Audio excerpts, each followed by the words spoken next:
Tomato বিচি যদি হনে বাইরের কথা তাইলে কি হয় সুস্থ থাকতে পারে মোর আগে কেমনে যাইবে হেই চিন্তা করে।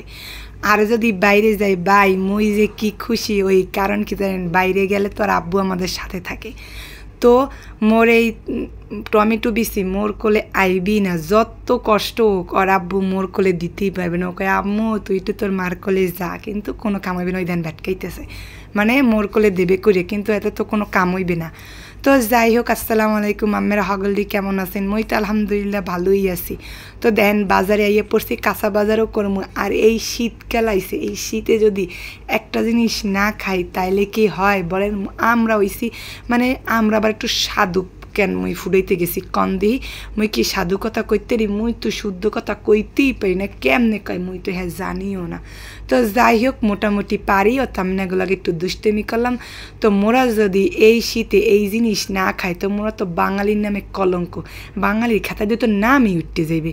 তো যাই হোক মানে এই শীতে খামো পিঠা, মানে পিঠা যদি খাইতে হয় তাহলে নারিকেল লাগবে, মানে মিডা লাগবে, মানে মোরা তো কই ওইটারে মিডা মগ বরিশালে বাসায়, আর মোর মার মধ্যে যা হনছি, কিন্তু আমরা তো কন গুড়।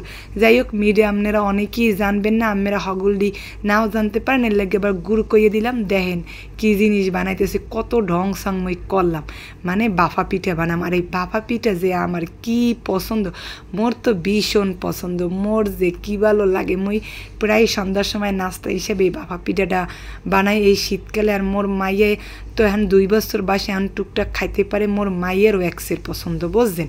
মানে মগো 2 মাই জিরে আর মোর জামাই, মোর ঘরের সবারই ভাল লাগে। মোর যে কদুরও এক্সের পছন্দ। তো যাই হোক দেখেন কি একটা অবস্থা করলাম, মই আগুন লাগাইয়ে দিলাম তেনাডায়। তো যাই হোক কিছু করার নাই, যেমন লাগিয়ে গেছে। তো খুব সুন্দর করে মই পিঠেগুলা যে কি মজা, উফ আমার তো ভীষণ পছন্দ, যেটা বললাম আর কি। তো যাই হোক মজার মজার বাফা পিঠে বানাইতেছি গরম গরম এই শীতে, আর মানে সন্ধ্যাবেলায় খাবো। তো আমাদের জন্য সবাই দোয়া করবেন। আর তাড়াহুড়া বিষয় ভয়েসটা দিছি, আমার আগে বাগে না ভয়েস ছিল না এই জন্য আর কি। তো আজকে একটু বাইরে গেছিলাম, এমার্জেন্সি আমার বাইরে যাওয়া লাগছে, এই জন্য আর কি বাইরে গেছিলাম। তো তারপরে বাইরে গেছি পর আইসা আর কি তাড়াহুড়ো করে ভয়েস দিছি, তো এই জন্য আর কি এই সমস্যাটা। তো যাই হোক এই দেখেন কি সুন্দর বাফা পিঠেগুলো হয়েছে। তো আমেরা হগলডি সবার দাওয়াত রইল আমার বাফা পিঠে খাওয়ার জন্য।